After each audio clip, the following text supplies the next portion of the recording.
Hey guys, it's me, Arlene, Delicious Delights. Welcome to my channel. Today I'll be testing some really expensive perfumes. I will be sharing with you guys my quick thoughts on 4 Xerjoff perfumes.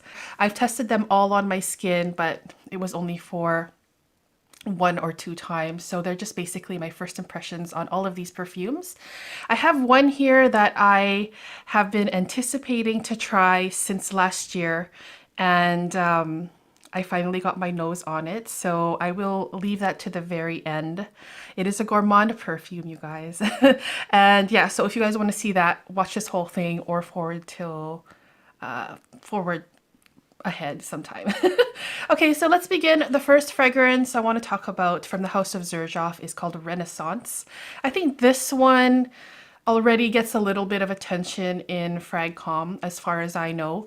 This one can be found for 200 euros for 100 mil. So I guess per $2 per mil, €2 per mil. Expensive, but the other ones that I'm going to talk about later on are going to be more expensive than this. So Renaissance, let's just get this on a test strip. Okay, so Renaissance surprised me actually. This is a very strong, intense lemon scent. When I first tried it, it was like an explosion of lemon cough drops. Like the brand Halls. I'm pretty sure you guys know that. So if you were to open a bag of lemon cough drops, Halls, say if you have a cold, pop them in your mouth. Well, not just one, maybe like 5 at the same time. And you get this like big surge of lemon goodness in your mouth, and it goes up your nose and kind of clears your sinuses a little bit. That's what Renaissance reminds me of. So it reminds me of lemon cough drops, intensified lemon flavor. As this fragrance dried down on my skin, what I got was a little bit of some more herbally notes coming out. It never really overpowers the lemon part. The lemon is what stays the star in this perfume. But it is backed with some beautiful herbal notes that are really nice. And I think this is a really pleasant perfume. Maybe better for spring, summer, but you can wear it year round. It's really strong. And after a while, it started reminding me a lot of Acqua di Parma Colonia. Not exactly the same, but it just started reminding me of that. But if you can imagine the Acqua di Parma and just intensify that, intensify the lemon and the herbal notes. It's kind of what Renaissance does. That's what Renaissance is all about. So I do really like this one. Okay, so the next one here I have is called Allende. But Allende you can find for 50 mils for 235 euros. This one I was really looking forward to as well, because after looking at the notes, I think it was like in the top, mid, and in the dry down, they all had vanilla in the notes, along with cacao. So I really love those 2 notes in general. Wow, okay. So the opening of this perfume, just like with the Renaissance, this is a super intensely strong perfume. Like literally, it's beast mode, you guys. And the opening was a really intense vanilla scent plus coconut scent. It's pleasant in the opening. It has like a little bit of powderiness in the opening too. But to me, it's like vanilla and coconut. And I kind of did like the opening, but as this fragrance started to calm down on my skin, the vanilla scent in here started smelling a little bit like lotion, which isn't bad. It's like a vanilla lotion type thing. But the part that I didn't like is the coconut scent in here started getting extremely plasticky, like a plasticky coconut scent that I just didn't. It started even getting a little bit cloying, like right here. I started feeling like I was choking a little bit. So yeah, this fragrance wasn't for me, although the notes looked fantastic and I assumed that it would work well for me. I didn't really like that plasticky coconut thing going on, and it kind of reminded me a little bit of the Body Shop coconut, but make it more strong, make it just more intense, and more like chemically slash plasticky, which I didn't really. Yeah, this one's not for me. I do think that if you guys do test this one, I think some of you will actually fall in love with this one, but for me, like, I really wanted to like this, but I just didn't. And it's the coconut. Yeah, I'm not sure if coconut's in the notes, but it's the coconut in here that kind of made me a little, made me feel a little bit overwhelmed. And then as it dried down further and further, it just started getting really annoying to wear. So this one lasts really, really long. It lasted till after my shower as well. So performance is good on this one, but the, like as I said, the coconut note in here that I'm getting didn't work. But the vanilla in here is really, really nice. Like a really smooth, creamy, lotiony, intense vanilla scent. Definitely not a blind buy for sure, but definitely one to try if you're a vanilla lover. And if you're a coconut lover, maybe it would work better on your skin. Who knows? Okay, so that was Allende. The next one I have here is called Mamluk. And this one goes for 50 mils for 250 euros. So Mamluk is a fragrance that I have wanted to try for a very long time. Someone in the comments recommended this fragrance to me like years ago, and after looking at the notes, I was it kind of just stuck in my mind, like, yes, I definitely have to try that one day.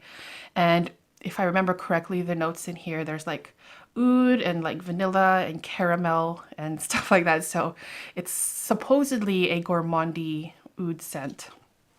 However, let me just spray it quickly here. Okay, wow.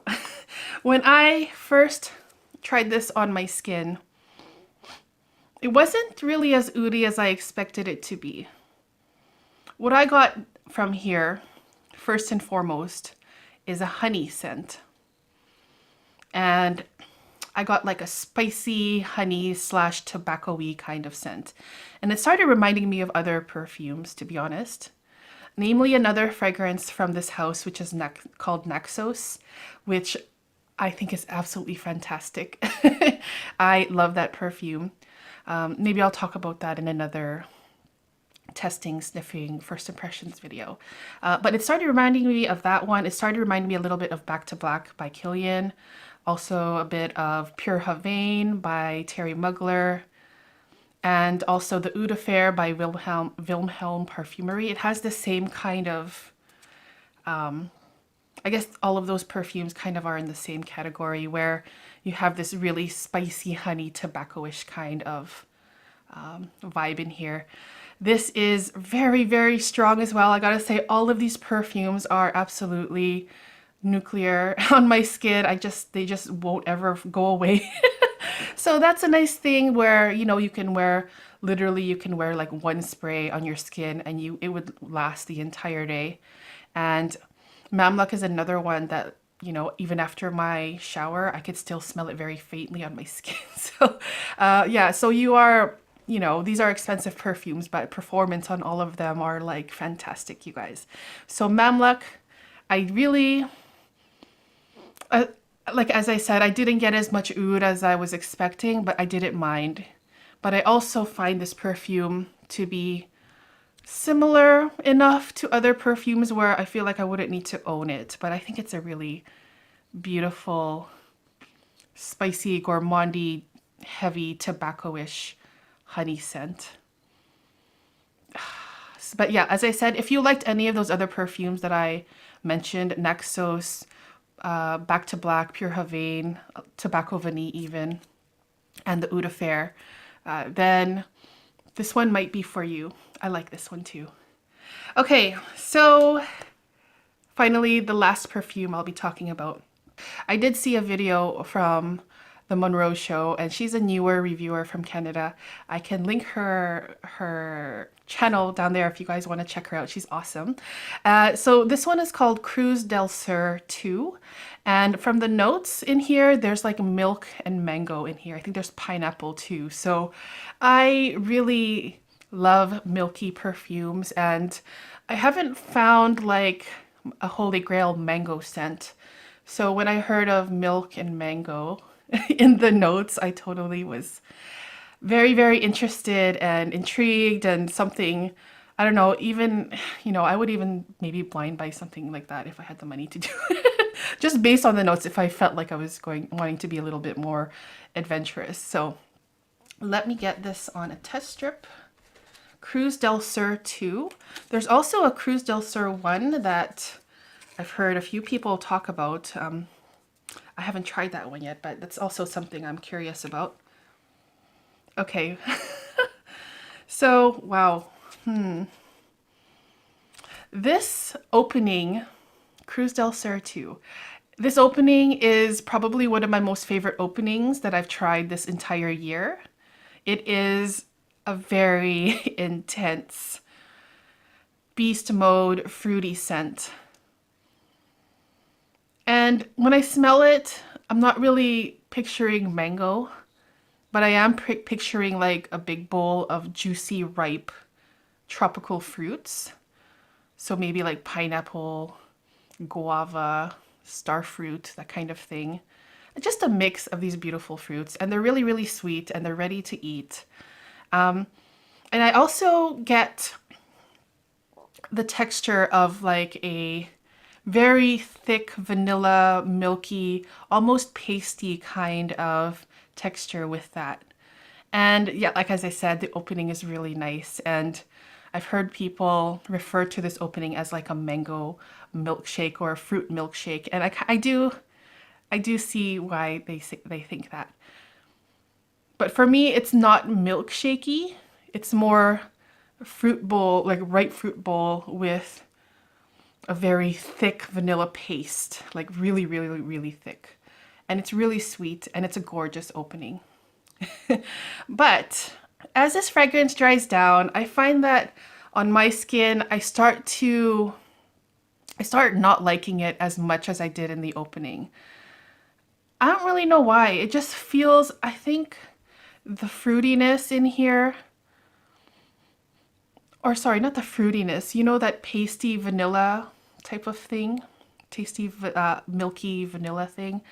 It's really, really thick, and I don't know if that's the reason why that I start disliking it.